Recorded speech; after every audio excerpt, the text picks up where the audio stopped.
Cinza, não é mesmo? Parece até que nunca mais vai passar. Pior ainda se tu se prende à TV e às notícias dos idiotas no poder.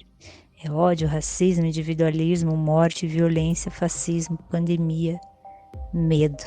Parece mesmo que rumamos para esse fim. Mas, na contramão disso tudo, te convido a desfocar, desprender-se, perder-se no olhar, mudar o canal, desligar a TV, ligar o som, dançar.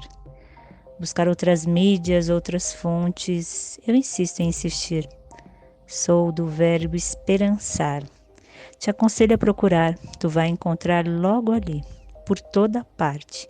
Nas comunidades, favelas, periferias, assentamentos, no campo, em todo lugar. E não precisa muito esforço para encontrar, viu? Te convido também a refletir sobre a comida que vem para sua mesa e te alimenta. Já dizia aquele ditado: se a roça não planta, a cidade não janta, não é mesmo? Então, esse campo que planta, colhe, alimenta, nesses tempos pandêmicos, tem praticado solidariedade o tempo todo. Gente estendendo a mão, compartilhando o pão, de doação em doação, toneladas de alimentos para as cidades, periferias, gente que está sem emprego e já não tem condição de comprar o pão, o sustento. Plantar, colher, alimentar, doar. Solidariedade não está à venda e não se mensura com cifrão.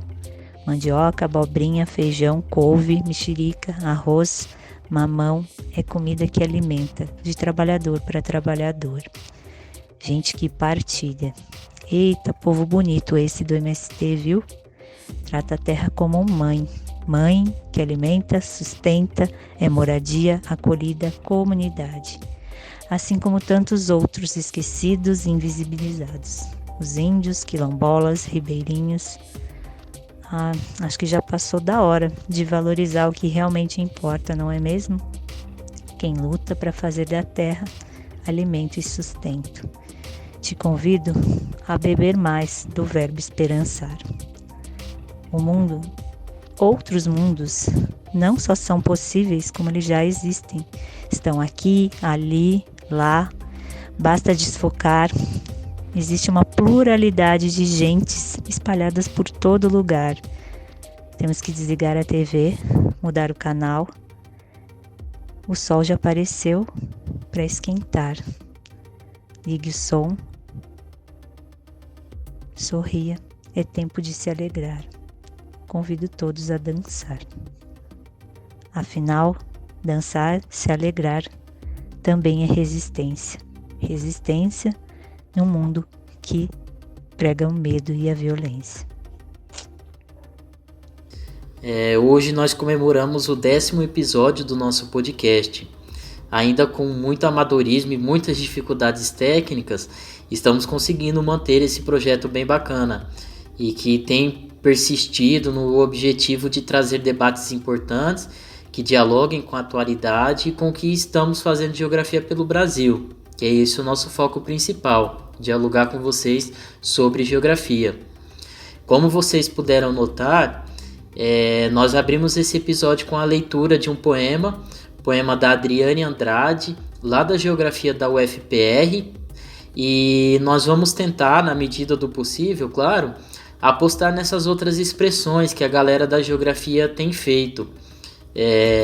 Às vezes é mais difícil expor um sentimento do que aplicar uma metodologia, e a gente quer dar visibilidade para essa arte que a galera tem criado de diversas formas, com diversas expressões. Vamos aos poucos sentindo juntos e juntas essas expressões e dialogando sobre essa perspectiva também.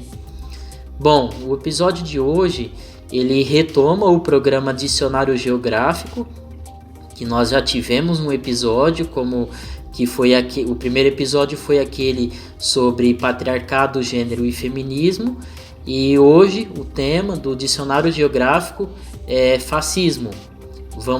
Fomos motivados e motivadas pelas recentes manifestações antifascistas que ocuparam as ruas nas últimas semanas e nos sentimos instigados e instigadas a procurar ajuda para entender a raiz desse conceito e como que a gente pode fazer uma leitura dele na conjuntura atual.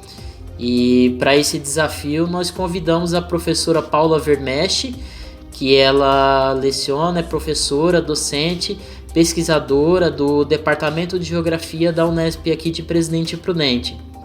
Olá a todas e todos, meu nome é Paula Vermeschi, eu sou professora de História da Arte e da Arquitetura do Departamento de Geografia da Faculdade de Ciências e Tecnologia da Unesp, do campus de Presidente Prudente, e eu estou aqui hoje a convite da AGB para o podcast da AGB para falar do tema fascismo, para essa coleção do dicionário dos termos do pensamento geográfico para a AGB.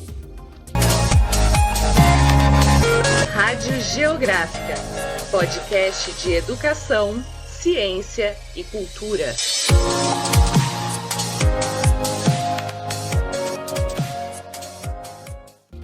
E para falar a respeito desse conceito, desse termo, eu vou utilizar como texto base o verbete fascismo, que está no Dicionário de Política, organizado por Norberto Bobbio. Norberto Bobbio foi um jurista, um pensador da ciência política italiano, foi senador também. Ele era uma pessoa de centro, um democrata, ele fazia a crítica ferrenha à direita, mas também à esquerda italianas. Eu estou citando esse autor justamente porque ele é um autor clássico e porque é interessante a gente ouvir uma pessoa de uma posição política que nós não temos no Brasil agora no momento.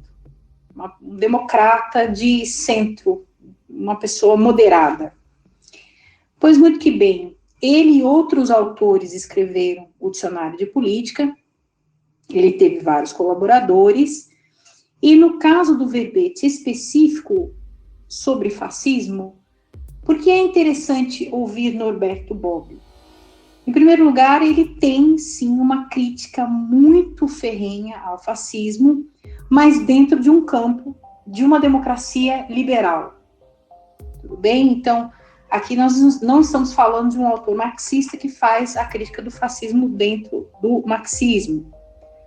Pois muito que bem, mas voltemos ao verbete, porque eu acho que é interessante a gente observar. No verbete, então, existem duas possibilidades para se entender o conceito de fascismo.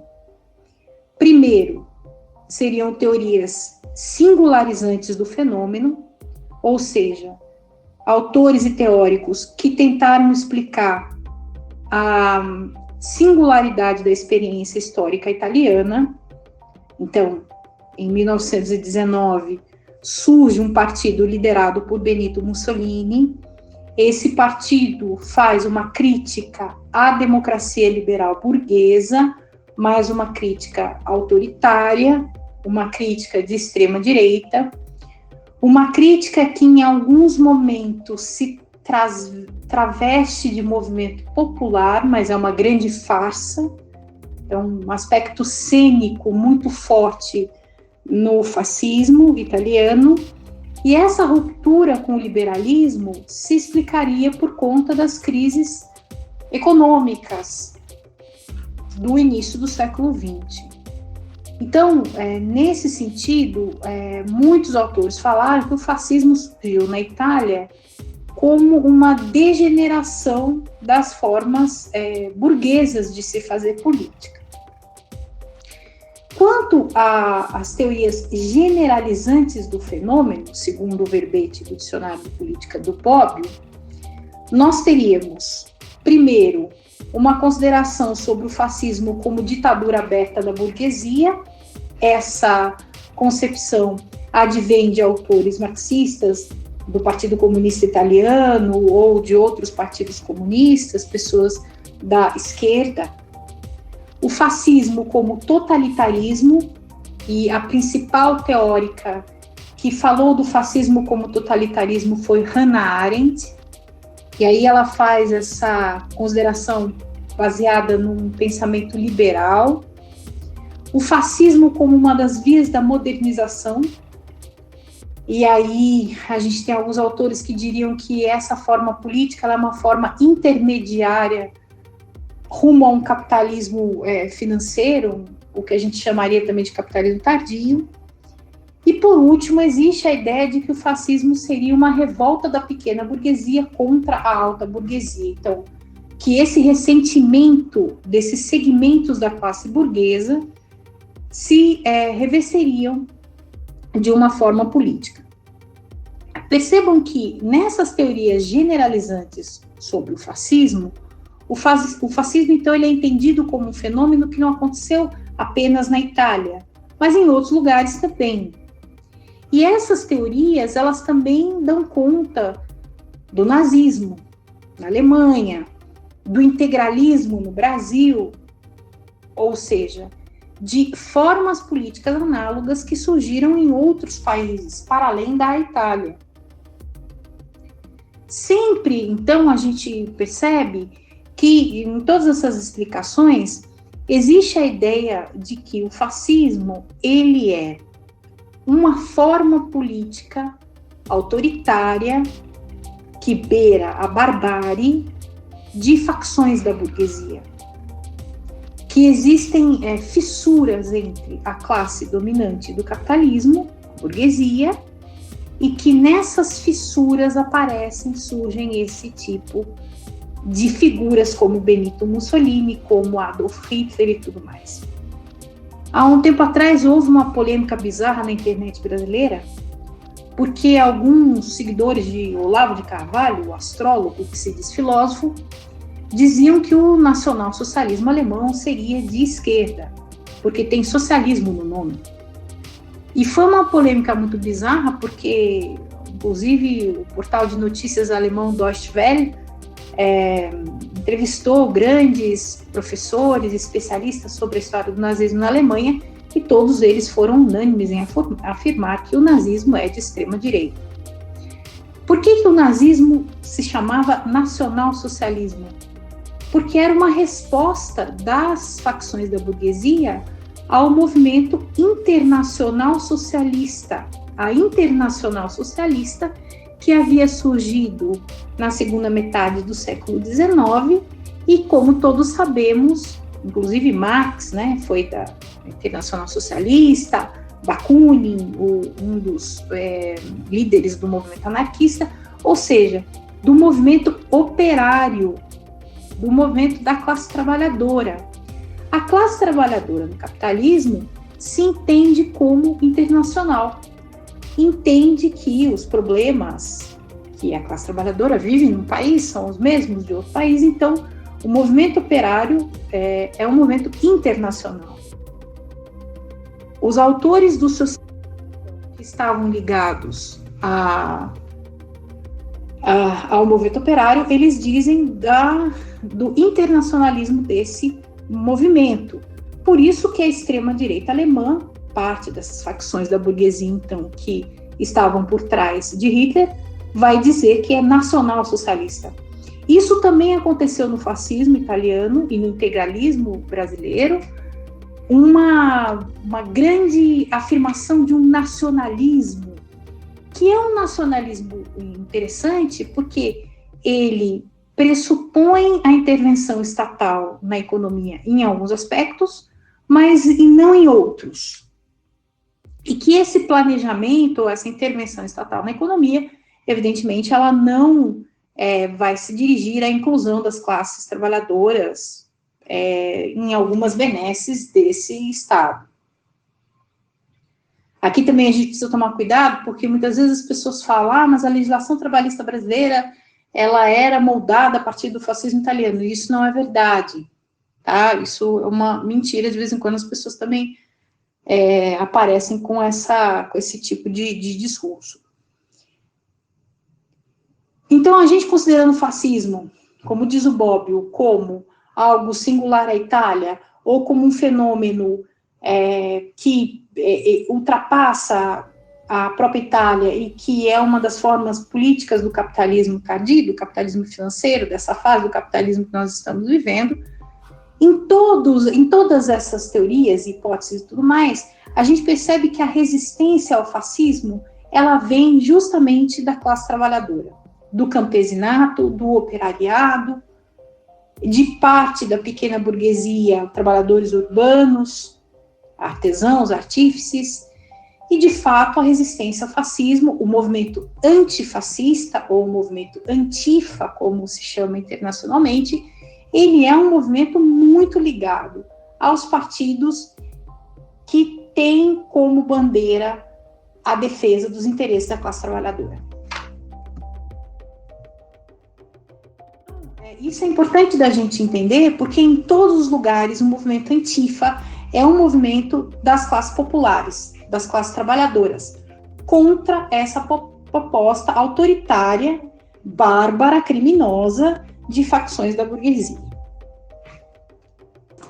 O movimento antifa é um movimento, então, que surge logo no início da história do fascismo, do nazismo.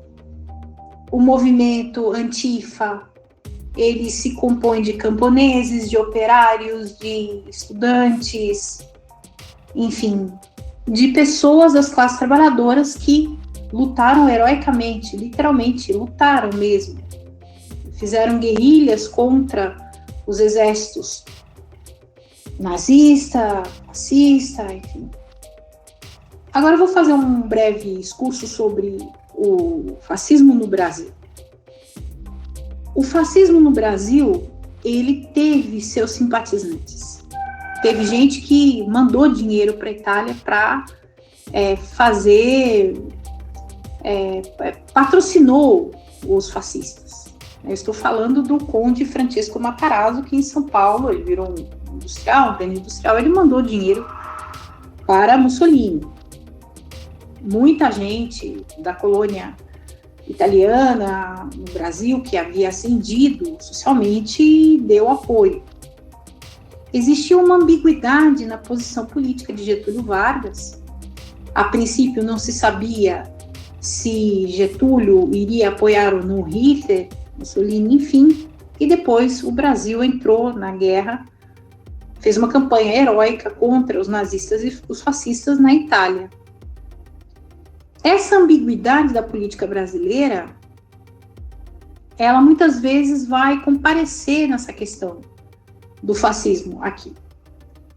Depois de 64, do golpe de 64, a ditadura militar teve seus ares fascistoides, vamos dizer assim. E a repressão, ela era muito violenta. A resistência, então, foi feita pela guerrilha, tanto no meio urbano quanto no meio rural, mas é importante que a gente diga que existe no fascismo um componente de perversão e de loucura. E aqui eu vou acrescentar ao dicionário de política de Norberto Bobbio um texto de um autor da tradição marxista, que é Theodor Adorno, filósofo alemão. Ele teve que fugir da Alemanha por causa do nazismo, ele era judeu, e nos Estados Unidos, no seu exílio, Adorno vai escrever textos sobre a personalidade autoritária. O fascismo, para Adorno, nesses textos, é uma patologia que surge nas pessoas no capitalismo tardio. É uma doença. É uma doença muito ancorada em problemas graves psíquicos da formação do sujeito. Esse cruzamento, então, de um ponto de vista marxista com um ponto de vista freudiano, de Freud, é muito interessante para nós. Porque, segundo Adorno, o fascismo, o nazismo, são fenômenos que são estruturais do capitalismo tardio. Enquanto houver esse capitalismo desordenado e bárbaro, haverá raízes fascistas e autoritárias na sociedade. Haverá quem vai aderir a essas ideologias de extermínio, de genocídio e de morte. Porque o fascismo é isso. É uma ideologia da destruição. Os fascistas, eles sempre querem destruir as coisas. Dizem que vão matar os seus oponentes. Então, muita gente diz, o fascismo é o fim da política. De fato, é o fim da política. Se a política é entendida como a arte do embate, o fascismo é o fim do debate, é o fim dos seus oponentes. E por isso também que o movimento Antifa muitas vezes reivindica movimentos mais bruscos, vamos dizer assim, de resistência. Porque o fascismo extermina e mata milhões, infelizmente. Tortura, mutila, persegue os seus oponentes. Os líderes fascistas têm essa característica. Então, o movimento Antifa é um movimento que também pretende, muitas vezes, fazer coisas um pouco mais violentas do que simplesmente tentar discutir. E para terminar aqui, eu só queria dizer para vocês que o fascismo ele pode ser entendido também numa gradação, tem graus de fascismo, tem graus de comprometimento psíquico dos indivíduos. Então, tem pessoas que aderem a uma ideologia fascista, em parte, tem umas pessoas que aderem mais, mas de qualquer forma, essas pessoas são potencialmente perigosas, segundo o Adorno. Eu espero que vocês tenham gostado do podcast e até outras oportunidades. Muito obrigada. Obrigada por acompanhar a Rádio Geográfica. Siga nossas redes sociais.